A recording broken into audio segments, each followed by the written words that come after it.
Hello everyone, it's Jean from the Inky Studio. I'm so happy to have you stop by today so I can enjoy your company. It's been a while since I posted. We've had a lot of stuff going on around here, as I'm sure you have at your house during the holidays. My daughter had her baby yesterday. It's their second baby. She had a little girl. Her first one was a little boy. So we're all excited about that, and everyone's doing well and everyone's healthy. And we're celebrating that. And also, I'm organizing my craft room, which I didn't think would be that big of a project, but it has turned out to be quite intense.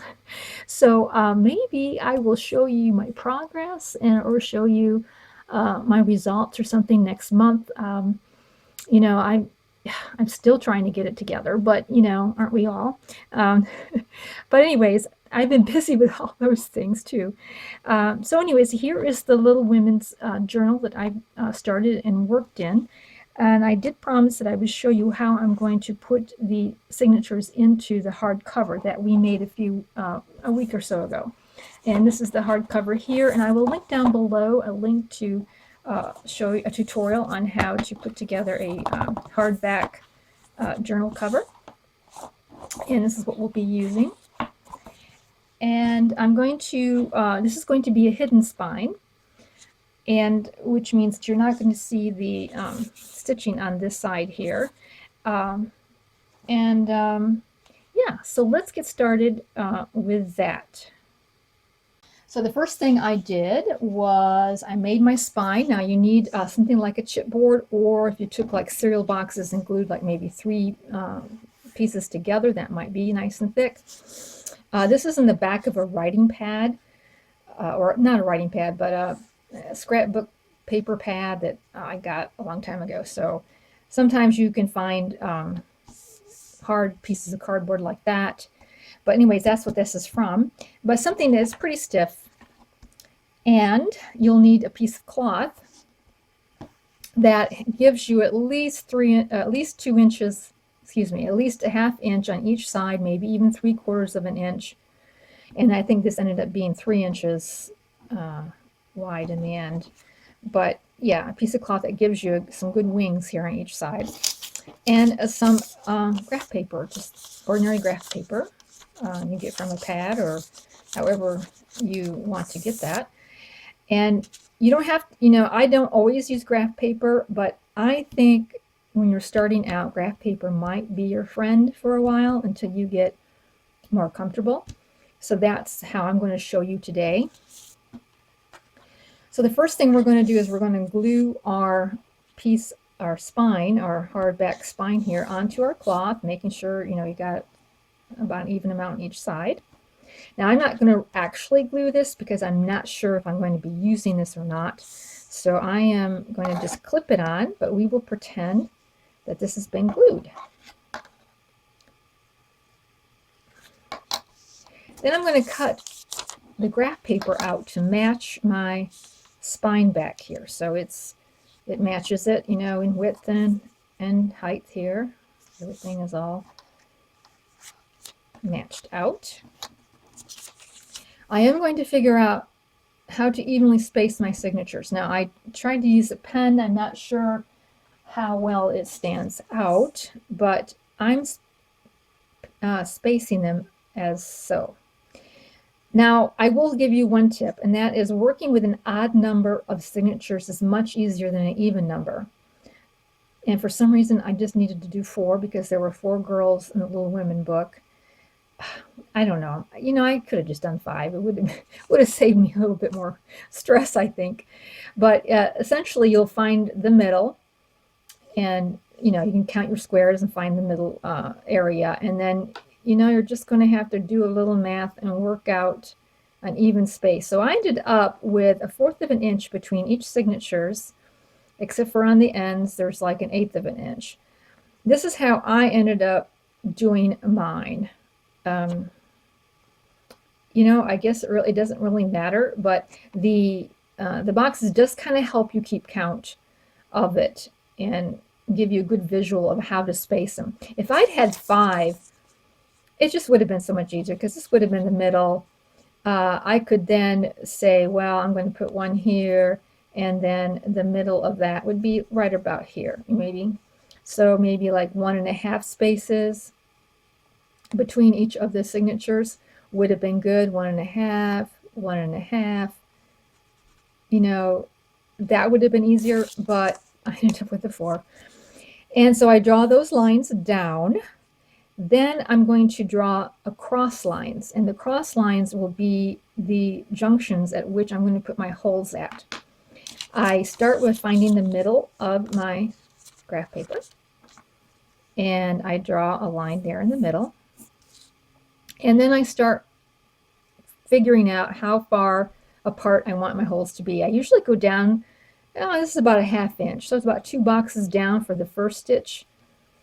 And then you could put the next line in the middle between these two. That's perfectly fine. I don't. I usually put it up just a little bit to the top. My theory is that the stress on the signature is going to be greater at these areas because of turning pages and everything. So I just put a little bit more reinforcement closer together up here, and that's just my theory. But don't quote me on that, please. But the key is to get them evenly. So you'll go 1, 2, and then go 1, 2, 3, 4, 5. All right, keep track of what you got there, and do the same for here. 1, 2, 1, 2, 3, 4, 5. And that way you know that it is even. And then you're going to put a hole eventually where these lines all intersect.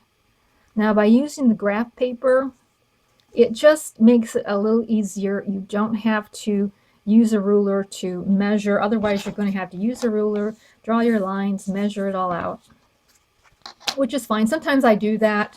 Just depends. Now, since the stitching is going to be hidden in this, you don't have to be quite this fussy about it because no one's going to see the stitching.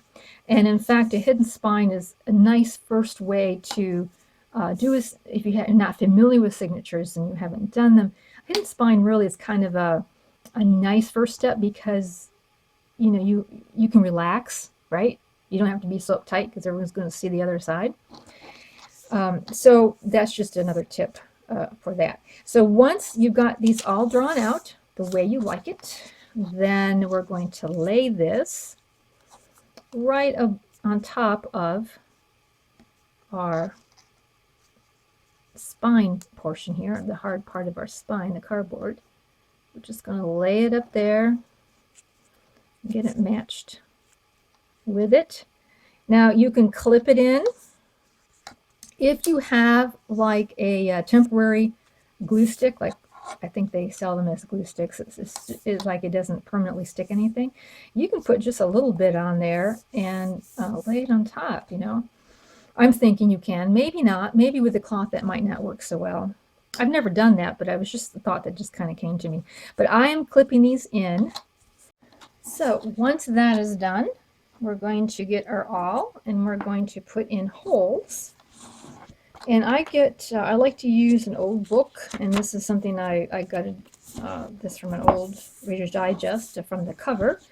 And I saved this for all kinds of stuff, and one of the things is poking my holes in with my awl. That way I don't get it on my surface. Now you can get like an old phone book would work really well as well. And so you're just going to go and you're going to poke in each of these holes all the way through. Before you remove it, I like to put an arrow here to show where the top is at. And then I'm going to turn it over and do the same over here on this side. All right, because I want to know where the top, and you'll find out why later on. Okay, so now that I've got these all done, so we'll just pretend you've got all the holes, poked in here. I'm going to take my signature, and I'm just going to use a scrap piece of paper as a signature. I don't really have any right now, but we'll just say this is my signature.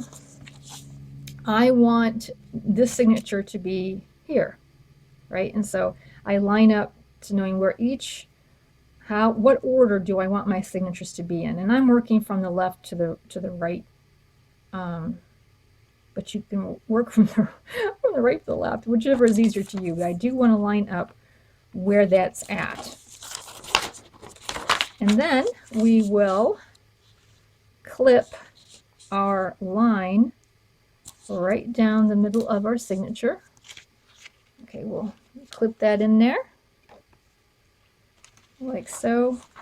We will get out our book. Now here's where some people, and I think it really, for me, it depends on how thick my signature is. If I have a really thin signature, say under 6 pages, I just use the book like this and put my holes in. But some people like to open up the book. Say if you had like a phone book or something, they like to open it up and then punch down inside that crevice. All right. Some people like to do it that way. You want to make sure that your whole unit is sitting, your line is sitting right down inside that crevice there, and poke through. This works really well if you have a really thick signature. Say you have like 8, 9, 10 pages. This can work pretty well. But if you just have a few pages, when I do, I just do it this way. That's just me, but those are the 2 options you have. So once I've done that signature, then I move to the next signature. All right, and so I just keep moving along until I know that everybody is accounted for. So I'll put I'll take a Post-it note and I'll write number 4, for that signature, and another Post-it note, write number 3 and number 2 and number 1, just so I know where the holes to that signature is going. Now the reason I do that, and I don't know what it is, and it might be me. Now you might be so much better at poking holes than me, but I just find that ever so often I will have a hole that just is a wee bit off of my line, even though I'm trying really hard to get in that line.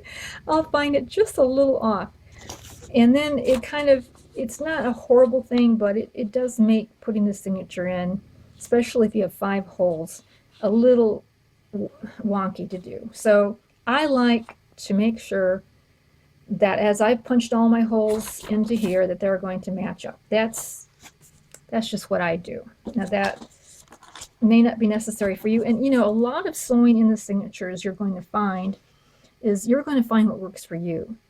And you're going to hopefully you're going to watch other people give instructions on how they sew signatures in. And you're going to combine a bunch of methods together.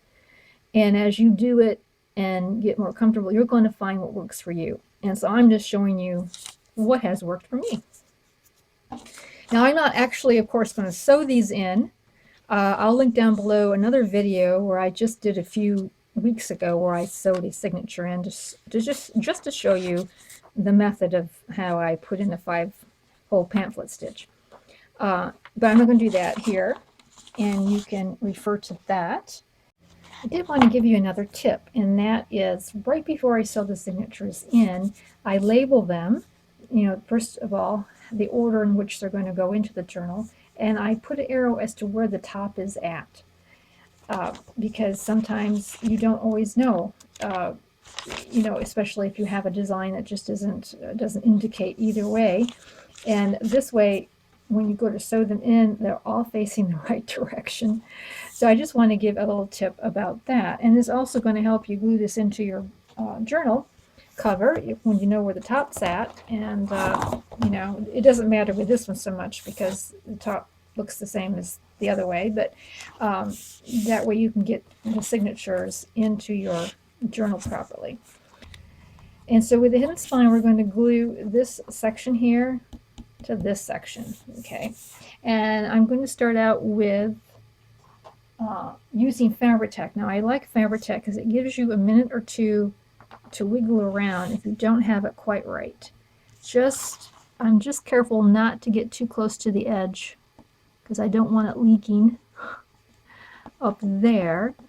And I am just going to do the spine area.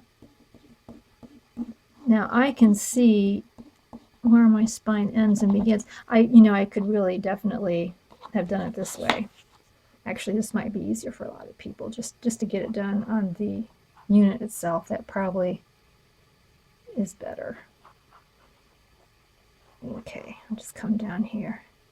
Just try not to get too close to the edge with Fabri-Tac, because it's hard to judge how much you're getting on there, and then it just seeps out and it dries shiny, and it's always, for me, the downside of Fabri-Tac.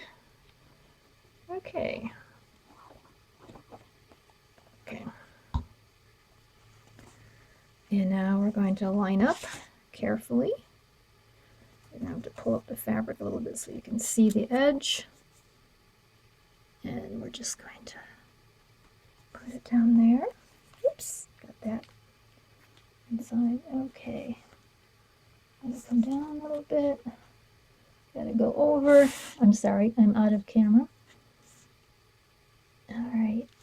And you want to make sure that you're not impeding the cover, that you can close it easily. Alright, and so once you get that set, about the same distance from bottom as it is from the top, this all looks just about right. Once you get that set, then I'm going to take my bone folder, and I am, oh, where did my bone folder? I just had it here. Here it is. I'm going to press down in between the signatures. And you can use your finger sometimes if you got enough room there. And just press down inside there, because you just want to make sure you get a good contact with the glue. Oh, where's the other signature at here? Yeah, right in here. Oops. There. Okay. Nice contact in there. On the edge. Now I'm just going to put this together like so and put some weights, and so that it stays like this, upright in this position. And I'm going to let that dry for like a good half hour, just so that it has a solid contact. Alrighty, the spine has dried. It's in there nice and firm.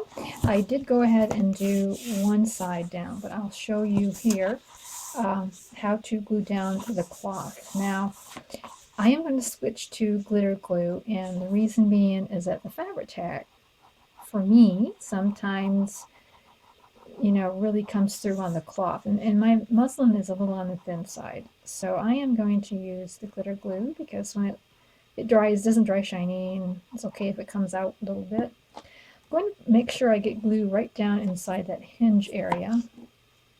Then I'm going to come out this way, but I don't want to go beyond my cloth, of course. So I'm going to just sort of eye it up, kind of stay within that cloth range. And it doesn't matter, because you can always go back in and glue the very edges if you need to.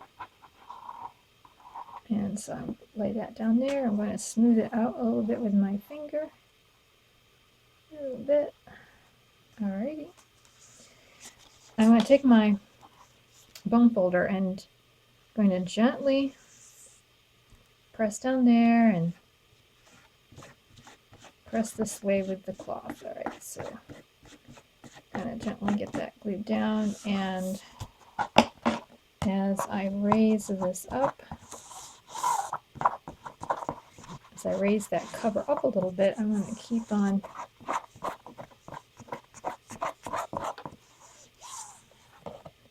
pressing on the cloth. Alright, okay.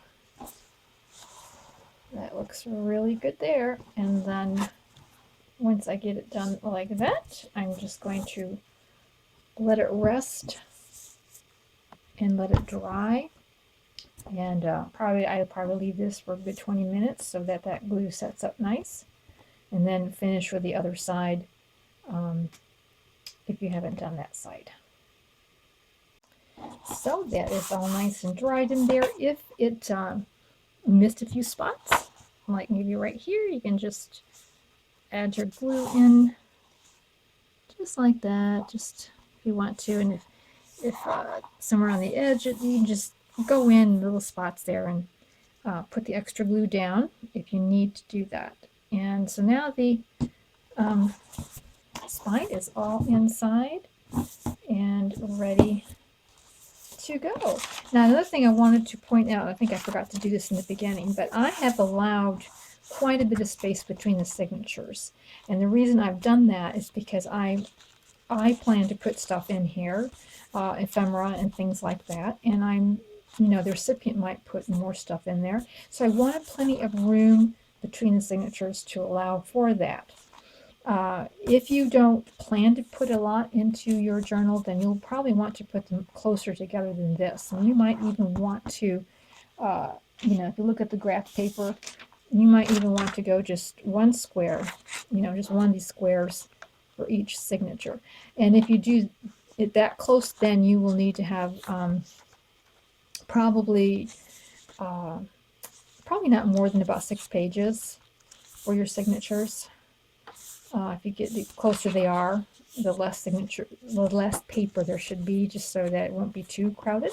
But that's just, like I say, when you do this a few times, you'll get a sense of where and how your measurements should be for you. So that is done, and I think also by allowing this extra room, the pages I think do lay a little flatter than if they're too tight, inside, of course. So that's just a few extra tips there. So thanks so much for viewing, and I hope this kind of answered the question of how to put a signature, hidden spine, into a journal cover. So we'll talk to you real soon. Bye.